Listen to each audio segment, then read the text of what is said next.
Blog Talk Radio.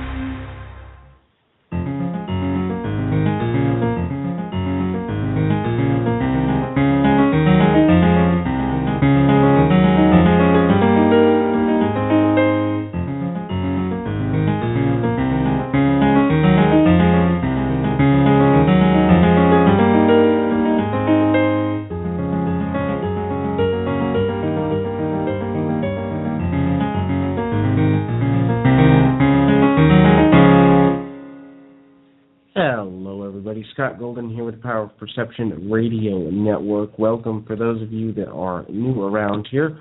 Welcome to those who are also return visitors. We always like to have those of you who are here for the long haul join us for our daily programming, or almost daily anyway. And we do the best we can to bring that about for your benefit. Today we foray back into the world of professional wrestling with our guest, Jimmy Snuka Jr., who will be here momentarily. If you're new around here, though, just a few quick points. First of all, I want to encourage you. There's over now 200 shows in the archive on a wide variety of subjects, everything from music to authors. There we go. Authors and thought leaders. We've had some other professional wrestlers on as well, and we let these individuals and encourage these individuals to tell their unique stories as it relates to the things that they are most passionate about. We do that in a 1-hour show format. As I said, we've just crossed the 200 show mark, so that means there's over 200 programs for you to check out live and in the archive, and we are certainly encouraged when people do that. If you want to check us out also on social media, there's a couple ways to do that. You can check us out on Twitter at PO Perception, and there's over 16,000 people already following. I put out quotes and other positive-minded things there on a regular basis, as well as we put the show links up as they're happening live, as the needs of our guests will dictate, that we certainly need to be able to connect with folks in a meaningful and masterful way, and so it is always a good thing to be able to do that. And we encourage people to follow us at PO Perception in order to do that.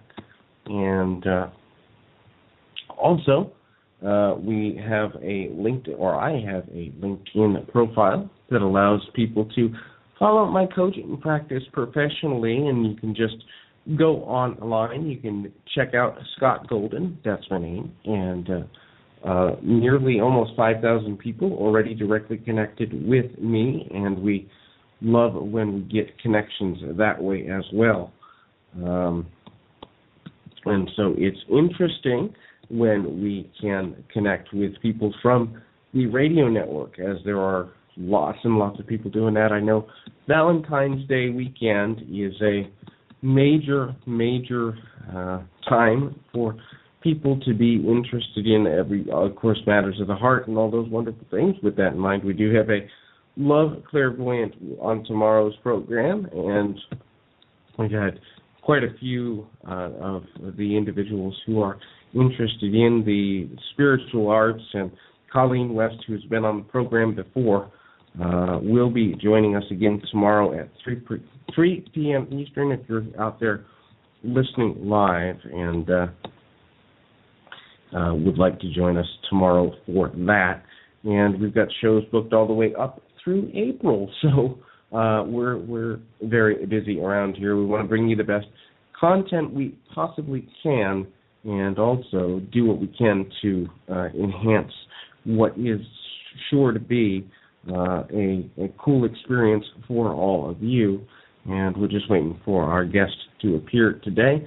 I want to take a few moments just to kind of pull out and be minded that there are quite a few things going on around here, too. If you'd like to be a show sponsor and or a show advertiser, we'd love that, because we're trying to expand this into a 24-hour network of positivity, and certainly always good when we can connect with new sponsors that allow us to continue our expansion efforts. I know my staff as well as I are very interested in expanding in ways that we are expecting to, but also in ways that we're not expecting as of yet, including we want to eventually do an indie music showcase hour, turn this back into a 2-hour program for those that have been here from the beginning.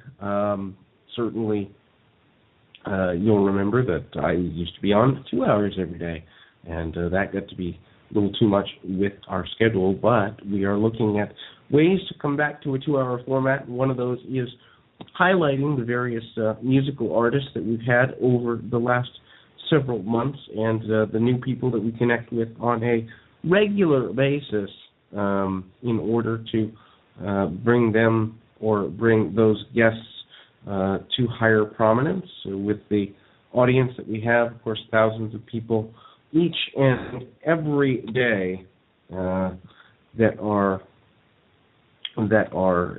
connected with that. Let's see. Let me just look at a message that has been sent. I think we might have some technical difficulties with our guests today. I'm not quite sure what may be going on there, so let me just check on that. Meanwhile, if you are new around here, we also want your feedback on what it is that you would like to hear about, so you can also shoot us an email as it relates to that, poperception@AOL.com, the way to do that. And we certainly are interested in getting your ideas, your concepts, the things that you're interested in, and all of those wonderful things, because, well, this network is all about you, and we're certainly interested in connecting with your needs as best we can, and going to see what we can do. We may need to reschedule our program today, as our guest has had some difficulty in, I guess, connecting, I assume, and so we're going to see if we can reschedule that. We're just going to give it a few more minutes in case there's... Oh, there we are. There we are. Our guest is showing up on our switchboard, and I know that sometimes technology doesn't play friendly with us, so I will introduce him now. And, of course, Jimmy Snuka Jr., otherwise known as one half of the tag team of Deuce and Domino with the World Wrestling Entertainment, a former wrestling champion, now turned entrepreneurial motivator and business individual. And certainly we are excited to have Jimmy on. Let me merge this call. Jimmy, are you with us? I am here. How you guys doing? Good morning. Thank you very well. You're in a different time zone than a lot of our listeners, and so morning for you is evening for us, or being with a worldwide audience, we got different time zones all over the place. But I want to certainly thank you for taking time to get here. I know we took quite a while to get here, but you and I have talked off the air about everything happening in the perfect time, and this is the time for you to shine. And so tell our listeners a little bit about the dream to become a worldwide superstar as a wrestler, and transforming that and parlaying that into your own business now. Sure. Well, first of all, I just appreciate you guys having me on. I know there's a lot of different people you guys can talk with and have on, and I appreciate you guys just wanting to hear my story a little bit and give me some of your guys' time. So I appreciate that. So hopefully I can add some value to what you guys are doing. My story's it probably starts with, as many of you know, my father wrestled in WWE, Jimmy Superfly Snuka, and actually growing up, I really didn't watch a whole lot of wrestling.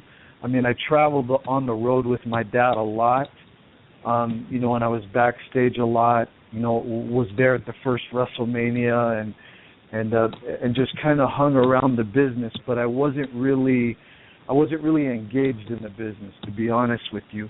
I'd run around backstage, and the person that was probably most engaged would be The Rock or Dwayne Johnson. I mean, we'd run around with our dads and whatnot, and he was always super engaged. He was always learning and knew a lot more about the business than I ever did. And for me, I kind of shied away from it, to be honest with you.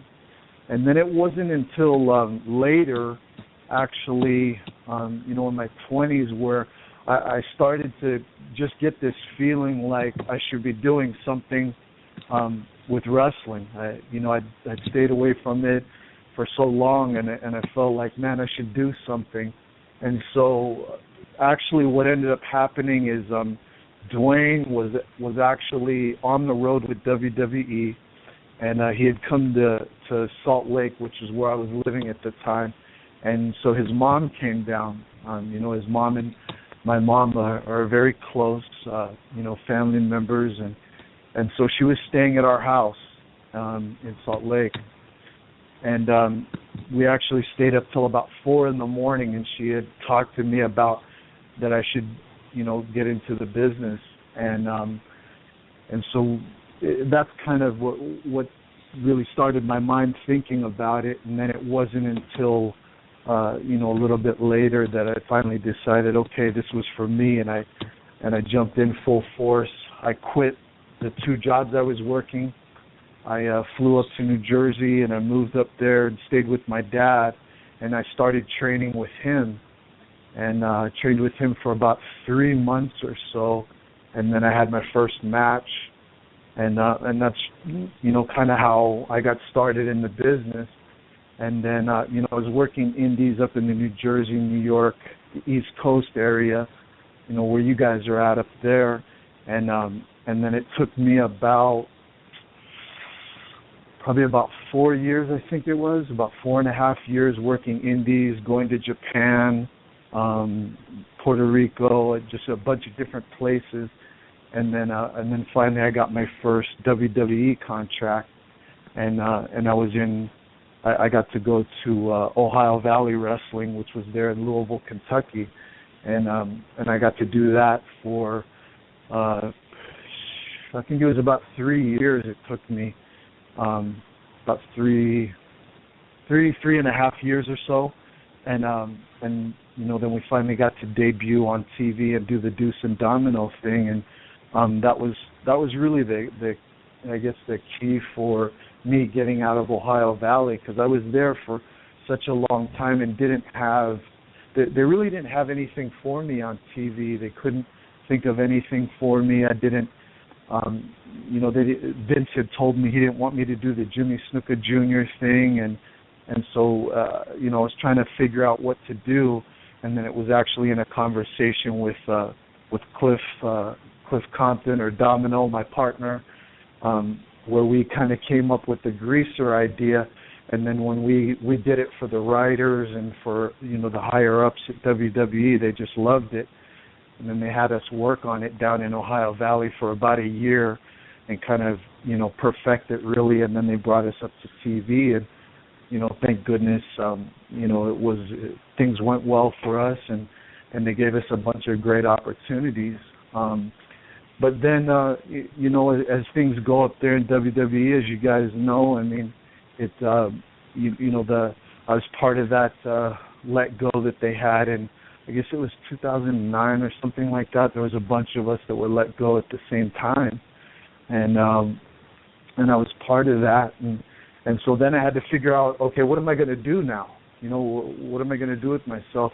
I've spent so much of my time, so much of my life trying to get to WWE, and now that's gone, and what am I going to do? And I had a tough time trying to figure it out, I'll be honest with you.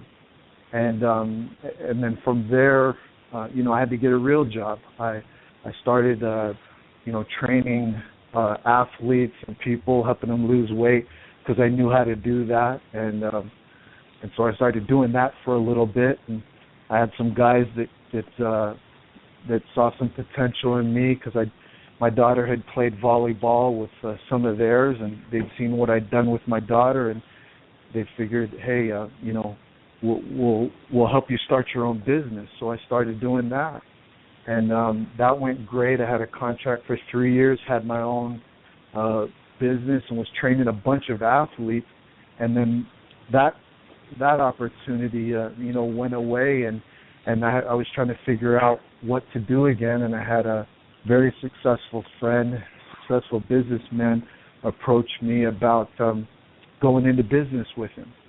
And he was somebody I trusted, somebody I knew who'd been successful in business, and I saw a way out of being stuck of, what I was doing, because I had my own business and I was working, but it was, I was kind of, stuck. I was married to my business, really. And when he showed me a way that I could actually get out from under that, out from being stuck, and kind of have more control of my own time and opportunities, I jumped at the chance. So, and that's where we are now. And I love that journey. I mean, to go from obviously your father, a Hall of Famer, been all over the world, and it didn't appeal to you at a certain time in your life, and then it became a part of your life, and you gracefully transitioned into your own business. But the reinvention process, that desire to redefine oneself, seems to be a running theme in your life and probably in lives of clients that you have now. What inspiration did you draw from watching other entertainers, other wrestlers, and other individuals in the entertainment industry who didn't have that mindset of the constant reinventive spirit that maybe you help clients with today? Was that part of what made you so determined to step away and become so successful now? Is the desire not to fall into that pigeonholed idea of I was on TV and that's who I'm going to be for the next 50 years? It seems you have a really strong belief in the reinventive power. Talk to us a little bit about that. I don't know what it is. When I was growing up, I've always been attracted to people that can achieve, people that can succeed, people that can win, at whatever they've done. And we're not just talking about sports or business or wrestling or family life. It's all of those things, right? I don't know why, but I've just always been attracted to that. I like being around those types of people. I haven't always surrounded myself with those type of people, but I do like being around them. And so, when I was growing up, for instance, I was really an underachiever. I'll be honest with you. I wasn't really great at anything. I always felt like I was behind. I didn't have great grades. I had terrible grades, actually. I didn't really fit in. I was skinny. I didn't have a lot of self-confidence, and so all these things growing up, right? But I knew that when I saw somebody that was, muscular or successful, or, they were at the top of their game, I know that I liked that. I really liked that. And, to see my dad at one point, to be at the top of the wrestling business, I didn't realize that was going on at the time while I was growing up, I didn't know what was in front of me. And so, when you talk about that reinvention process, I just, like I said, I've been drawn to it at a young age. And so even though I was a mediocre type of person, not really excelling at anything, I had a leader, actually, a religious leader that actually, he was probably the first person I can remember that believed in me And I remember I kind of hit a wall where I didn't think I could accomplish something, and he basically put into me and said, listen, I know you can do this. I believe in you, basically, and you need to go and do this. And when he said those words, it kind of just gave me that confidence that, okay, I could step out and do that. And he was actually, to be honest with you, later on, I saw him many years later, and when I was getting ready to get into the wrestling business, I actually went to him to kind of tell him what I was going to do, and to get his blessing. And he actually, again, put that thought into me that, hey, if you really want to do this, if you feel like this is the right thing for you to do, you can do it. And so I think when it comes to reinvention, be honest with you, when it comes to changing yourself, when it comes to progressing, getting to another place, I think other people, mentors, other great examples, whether they're on TV or whether you know them personally, I think that's huge. And so, seeing like what Dwayne, what The Rock did, he was inspiring to me, and especially his mom. I can't say enough about his mom. Everything that he has done, everything that he's achieved, his dad did pave the way. His grandfather did pave the way. They opened up a lot of doors for him, and that was a huge blessing for him, right? But his mom is such a, when you talk about he's the Rock, and he says it all the time too. His mom is really the huge rock of that family. So I would say those people really helped shape me, helped inspire me. And so take us through the process of the decision to go to your father and say, hey, Dad, I'm getting into the family business. I mean, I'm sure there was some resistance there from your dad to train you, at least on the inside of knowing how difficult the business can be. Was that a bonding experience for you and your father, or was there some challenges there? Did he try to dissuade you in any way from breaking into the business? Great question. No, it was actually it was a huge bonding experience. I'm so glad I did it for that experience, because I wouldn't have grown closer to my dad or understood him and understood the business had I not done it. Right? Like I don't regret that time that I was full time, chasing that dream, because of what I learned. So basically what happened was I was, living in Salt Lake City, Utah, and I was working at a TV station actually as a cameraman of all things. And I was also working as a youth counselor for kids that are, have troubled youth into drugs, or they've been arrested a bunch of times, that kind of thing. So I was working 2 jobs, working my butt off. And my dad had actually come down from, I think he was living in Jersey, and he came down to visit with me, and he came with me to work to the TV station, and then he saw me leave again. And, he was really sad for me to see how hard I was working at these jobs, and, he had wanted me to do something else, but, he knew I was trying to provide for my family and all that, provide for myself. And so, after that conversation with my Aunt Atta, Rock's mom, and a conversation I had with him, I actually decided, okay, this is the right thing for me to do. I called my dad up, and I said, listen, I want to get into the business, and I want to come train with you.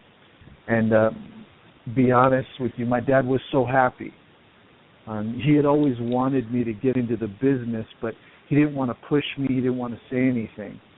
And he said, I saw how hard you were working down there, and I felt bad for you, and I was hoping you would, say what you just said to me. So he said, all right, quit your jobs and fly up here, and let's get this thing started. so, in October of '99, I believe it was, I quit both my jobs and bought a ticket up to New Jersey one way, left my family in Salt Lake, and I went up there to train with my dad. I stayed there for, it was probably 3 months before I was able to bring my family up, and just trained with my dad and went on the road, and that's really how it started. And that to say it was a bonding experience is an understatement, actually. I mean, I didn't realize, I grew up around the business, but I didn't know the business. I didn't know the ins and outs of the business. I didn't understand all of what it took. And so now that I was training, with my dad and learning all of that, I got to understand him and understand why he, had to go through so much of what he went through. And I grew a different respect and a different appreciation, not just for my dad, but for all of the warriors that jump in the wrestling ring and try to make that happen, because it is a tough, hard life of a professional wrestler, of a sports entertainer, to go on the road and do that. It's an incredibly tough life that I thought I knew was tough, but I didn't realize how tough it was. So it taught me a lot of things. And I can say, and for those that listen to the network on a regular basis, without professional wrestling and my time there as a broadcaster, this whole project wouldn't exist. It shaped so much of who I am as a life coach, who I am as a person, who I am as an individual who believes in everyone's ability to live their dream, and the ability that as long as you're breathing, that desire is never over.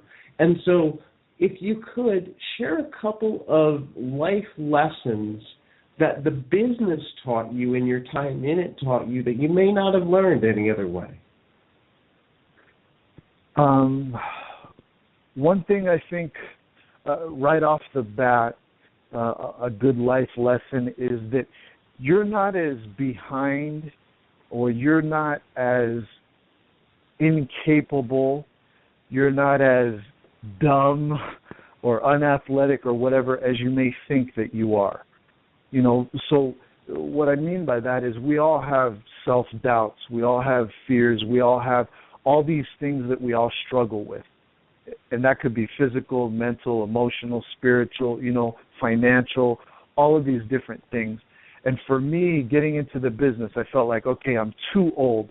I'm not tall enough. I'm not big enough. I'm the son of a legend. I've got all these things against me. There's no way I'm going to make it. There's no way.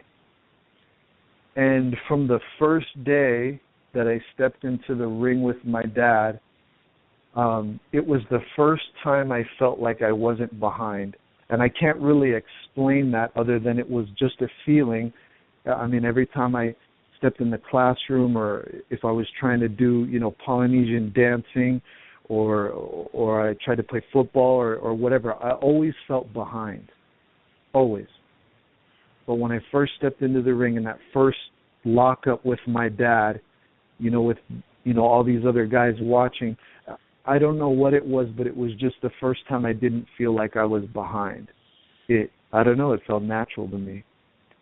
So that would be one life lesson I would say, is that when you find certain things that you need to be doing or should be doing, and we all have that, right? There's not a time in anybody's life where there's not something that they feel, they know, and not just in your feelings, in your heart, but in your mind, like you should be doing something. And then you go and do it, and you realize, wow, this is where I'm supposed to be. This is what I'm supposed to be learning something here. And so that was definitely one. Another one I would say is that I can't tell you how many times I wanted to quit.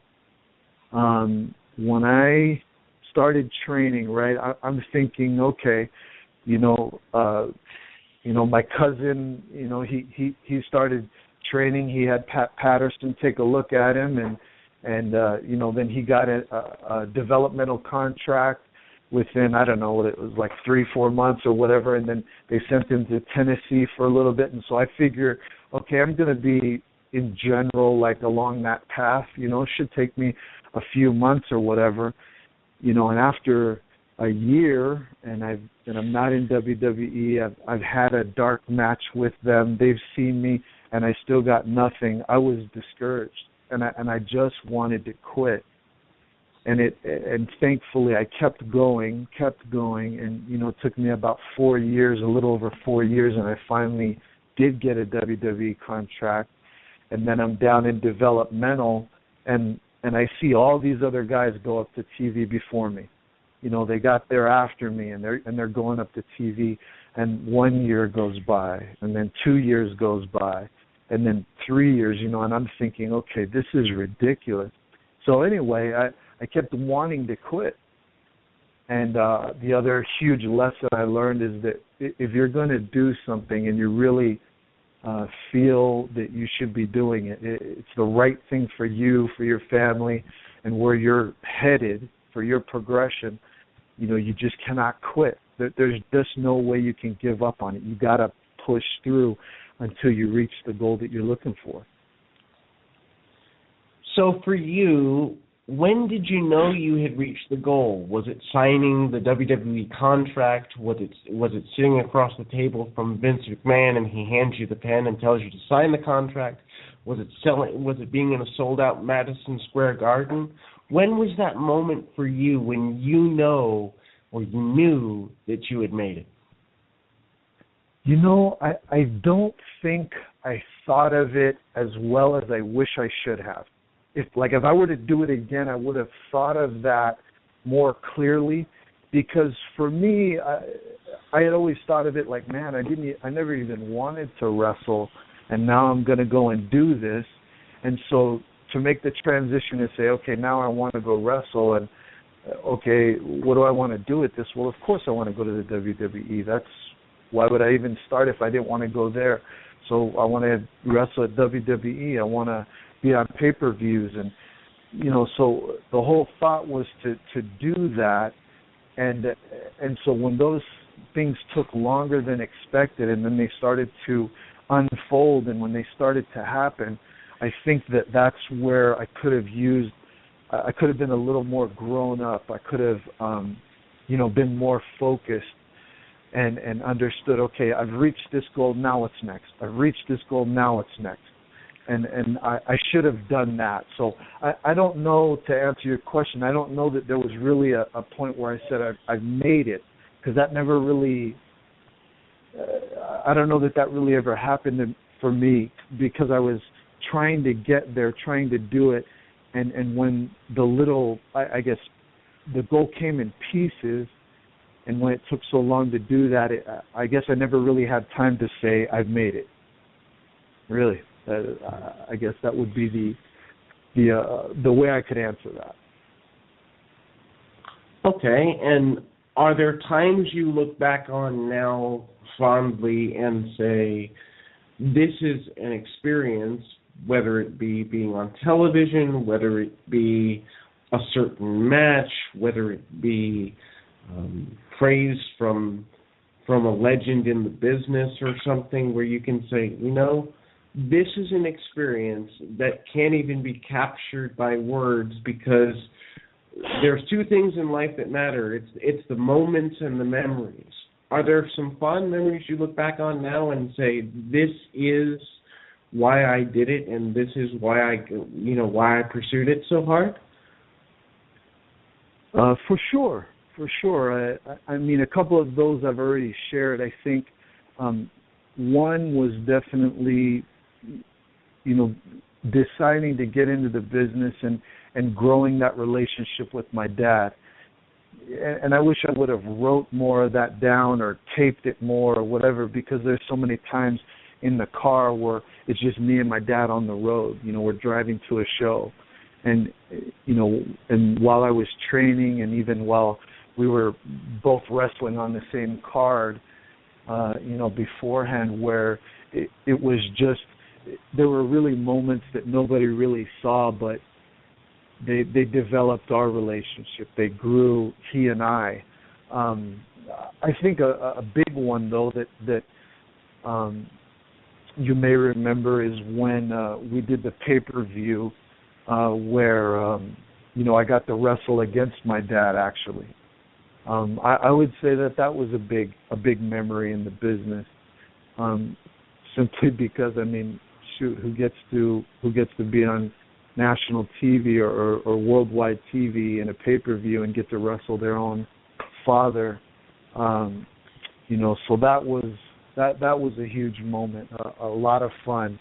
I can remember the talk we had backstage. I can remember some of the things that Vince said after we had come backstage after the match. So that was a huge moment that I'm grateful that, if anything, getting into the business and having some of those memories was huge. Of course, being at WrestleMania, that whole experience, being there.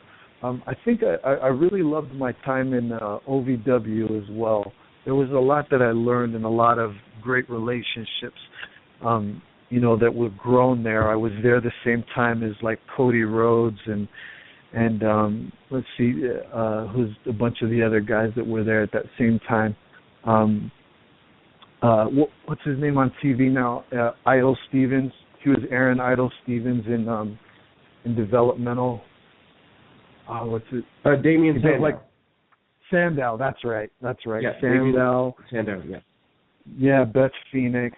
All those guys. We were all in developmental. The same time. So a lot of Johnny Jeter. Who did? He was in the Spirit Squad. So, just developing friendships and those relationships. Mickey James was there that same time. So a lot of really hard workers. Man, there was a lot of hard work that went on down there. And when you're pursuing that work, when you're, looking at that and balancing a family too, I think one of the things that fans and supporters of the professional wrestling industry, I think they undervalue how hard it is on the families. How did you find within yourself the strength to be a friend and a son and a father and all the other challenging roles that the road created for you? Well, I'm going to have to say, first of all, that you better have started with a solid foundation, or you're going to be in trouble anyway. And when I say a solid foundation, what I mean by that is, my wife she's rock solid. She's, as solid a person as I'd ever found. So first off, that made a huge difference. If it wasn't for her, I never would have made it in the business, honestly. I would have quit a long time ago. But because of her support and because of her keep pushing me and supporting me and let me chase that dream, and never letting me give up and picking me up, when I was, feeling like there's no way this is going to work, that was a big piece of it. And so her support and going through that with her, bonded us, made us stronger. And then, just trying to balance, man, that's such a tough thing on the road, trying to balance that whole life and a family. As you know, and as you've heard, and I know your listeners and everybody out there heard it, it's just not, the industry itself is not conducive to helping you raise a family. It just isn't. It's hard on a family. Any entertainment avenue is, though. It's just it's a tough road. So I would say, for anybody, you definitely got to start out with that strong partner, and you got to be grounded in something more than just wrestling, more than just entertainment, more than just money. A spiritual grounding, a sense of character, those kinds of things, those always make a difference. It doesn't matter what you're doing, for sure. So I'm interested in the now. We've talked so much about dreams and so much about the availability and the opportunity to evolve and change. I want to take this in a little bit different direction. Let's suppose that you could make your biggest opportunity to shine. You've got one more match, and we're going to say we'll say two matches, one with someone who has passed away and one with someone who is still here. Who stands across the ring from you in those two matches, and why? So in the first one, it's somebody who's passed away? Yes.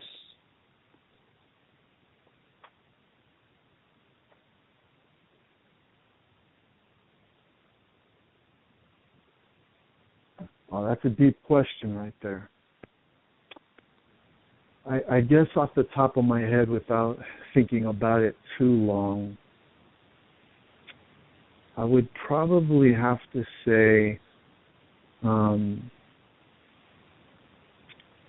because the only person that comes to mind for that question would be Andre the Giant. I think that the reason it would be Andre the Giant is for a bunch of different reasons. I love people of influence. I love people that there's more to them than just looking at them in a picture or seeing them on TV or even just talking to them. Like, you'd have to, talk to them for a while, ask them questions like you're asking me, sit down and talk with them and really pick their brain and get to know that person. And so for that reason, it would be Andre the Giant, because not only is he a legend, and I think everybody wants to, if they're a wrestler, wants to wrestle a legend, but I think some of the things that I could learn from him and grow from him, I love developing, I love growing, I love seeing other people do the same thing. I think I could learn a lot from Andre, and it'd be incredible, to be in the ring with him. And then, what was the second match? Well, who would you say, or what did you say? Someone that is still here that you've never crossed paths with before. Just an opportunity that did not arise. An opportunity that did not arrive, and somebody I'd like to have been in the ring with. Yes.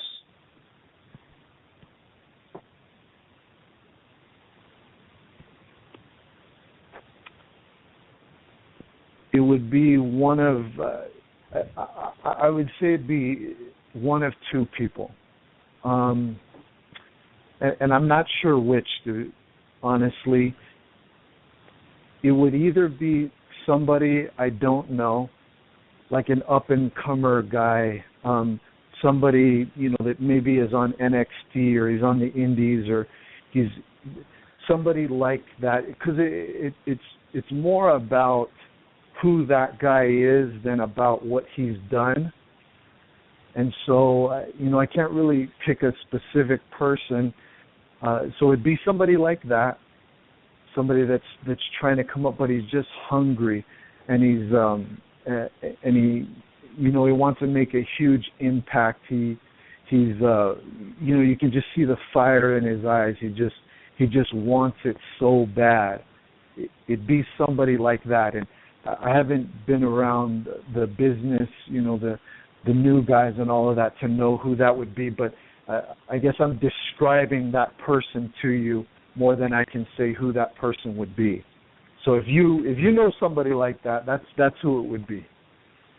Does that make sense? Well, it certainly does, and so we're gonna continue down this road of evolution, and let's pretend for a second that somebody handed you a magic wand that could change the wrestling industry as a whole, but there's two rules. The first is it has to help the most amount of people possible, and the second is it can't hurt anybody. What change do you make and why? Oh, that's an easy one for me. The change that it would be is pretty simple, actually.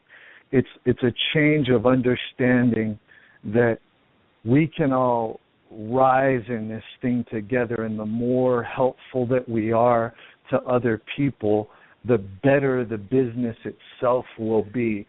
And the more money we can make, the more people we can entertain, the more tickets we'll sell, the more merchandise we'll sell, all these different aspects that go into a business, because I understand at the end of the day it is a business.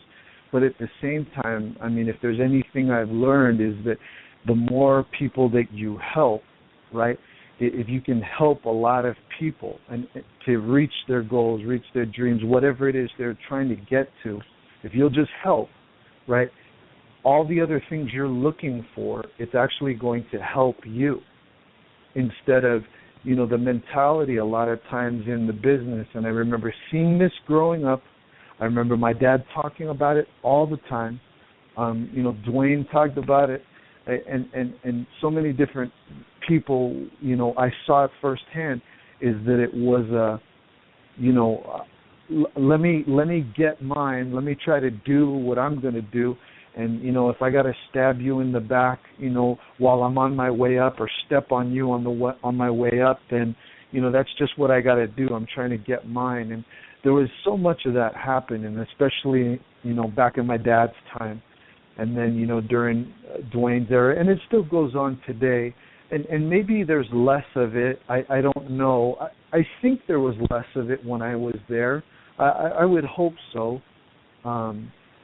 But if there was one thing I would change, it would be that we can be more helpful in the industry, because it's really not a matter of selfishness or only I can go up, only I can rise. Really, everybody, if they're helpful to each other, really the whole industry would rise, in my opinion, would rise together. And I can't tell you how many people. There were so many people that helped me. The list is endless. I would be here all day if I talked about every person that helped me in the industry.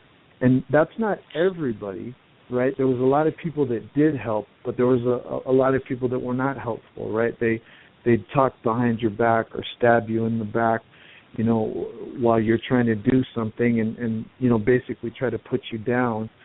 And a lot of that goes on. It doesn't, not even just in the wrestling industry, but in life. And one of the things that I've found, in business and just being around successful business people or successes in any industry is that the people that are super helpful, those are the people that end up really rising to the top. They end up doing a lot.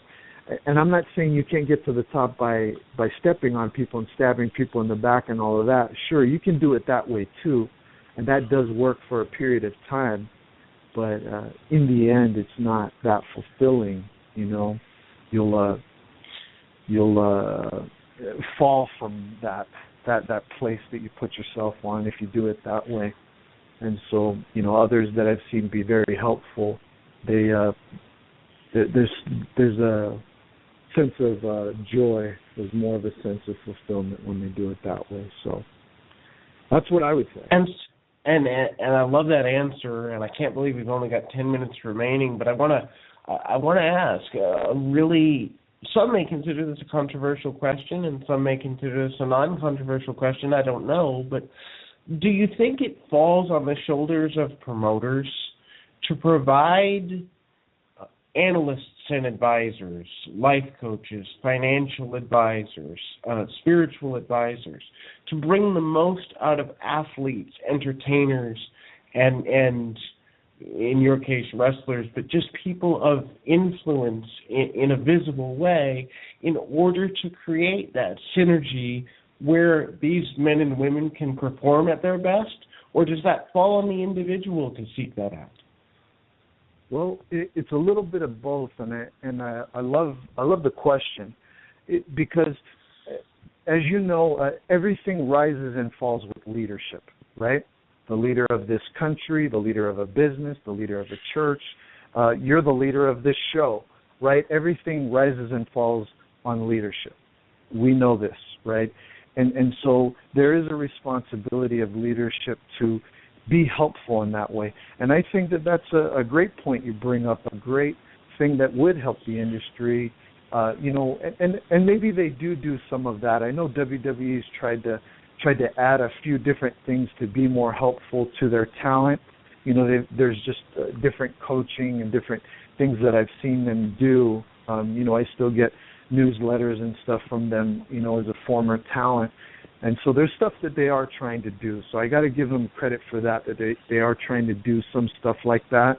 But I think, there's always a little more that they could do with providing, whatever it is, people that are life coaches or could inspire them, to kind of change their thinking, open it up to more of a we mentality instead of an I mentality. Yeah, I think that'd be really helpful, actually.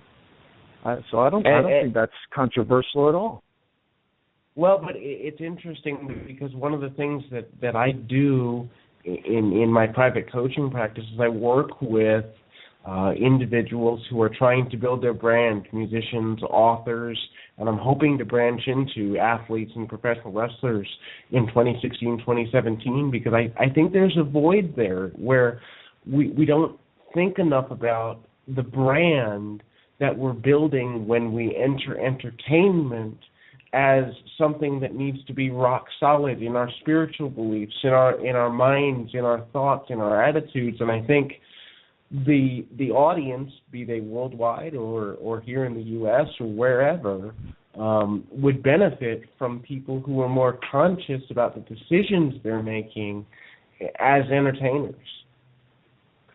Oh, for sure. I mean, my mind wasn't opened up to a lot of the stuff that we're talking about. Really, I didn't realize it until after I was out of the business. And man, there's, had I had that while I was in the business, man, it would have been a big difference for me. I can't say for anybody else, but I know for me, it would have made a big difference. Just because there's a certain type of thinking, there's a certain emotion to it when you're thinking on the level of personal development and you're trying to develop other people at the same time. I mean, everybody rises in that situation. Everybody benefits. It adds value to everyone.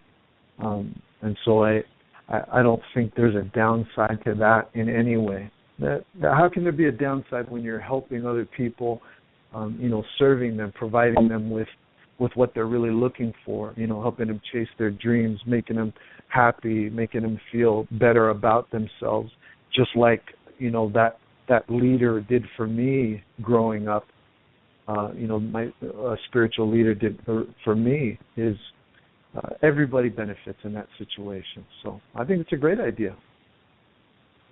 Speaking of value-added services and leadership, how can people who may be listening live or in the archive or come across this months or even years from now, how can people get in touch with what you're doing now? How can they connect with you? What's the easiest way to get in contact with you?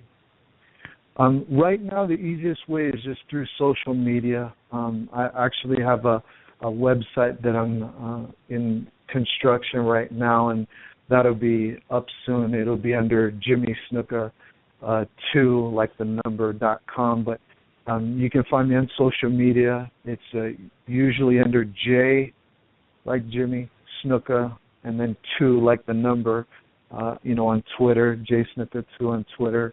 I'm also on Instagram under the same J Snook, actually, on Instagram. So those are a couple of really easy ways that you can find me. And then when I've got the website up and stuff, I'll definitely post it on there, and we can connect through there. So would love to hear from different people. I can't tell you enough about some of the fans and just from all over the world and some of the things that they've done. I would hear Dwayne talk about all the time what great fans wrestling has, the WWE has, and when I saw that for myself, I would have to agree. They're incredible fans, man. They people like yourself and people all over the world, they're so passionate about who they love, who they hate, and watching them that I'm thankful for them because not only did they help provide a living for me and my family, but growing up and with my dad and our family. So very grateful for the fans. Appreciate them and all they do. Appreciate what you do. Appreciate you having me on, man.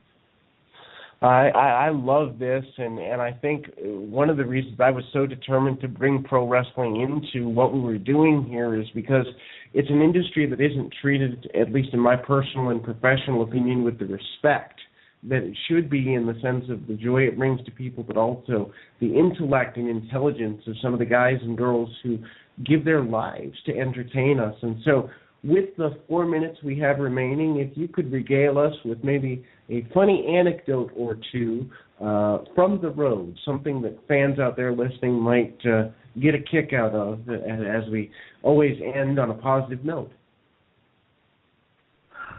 Wow. And I'm sure that could be a show in itself, right? That could definitely be a show in of itself.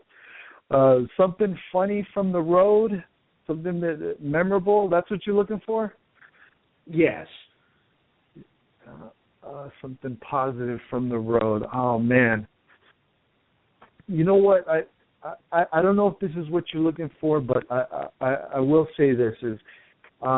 There was one time when we were in OVW, and we actually got sent down to, at the time there was a developmental territory in what was it, Atlanta, Georgia.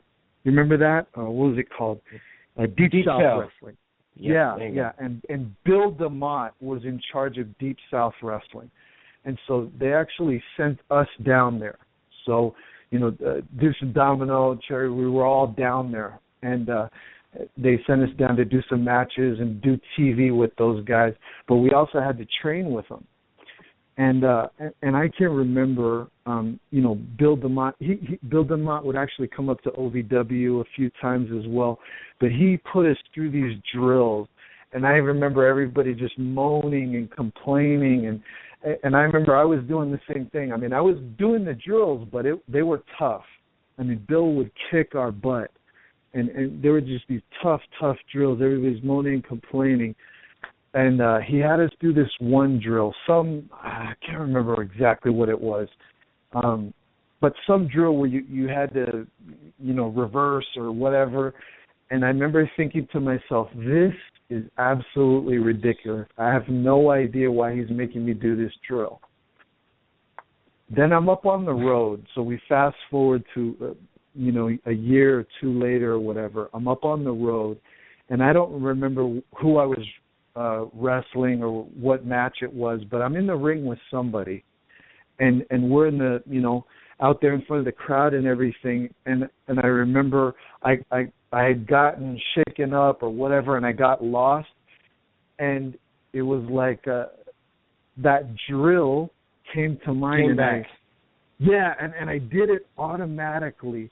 And I found myself again in what was supposed to be going on in the match. And it clicked to me that, oh, my gosh, that was Bill DeMott, that had told me to do that. And here it was, and it came out. And I remember thinking, wow. And I was so thankful in that moment for that drill. And so there's a lot of times. And I've got 5 seconds remaining. I've got 5 seconds remaining, and that means I got to close out. Scott Golden here with Jimmy Snuka Jr., reminding you, keep your feet on the ground, your mind in the moment. Until next time, everybody.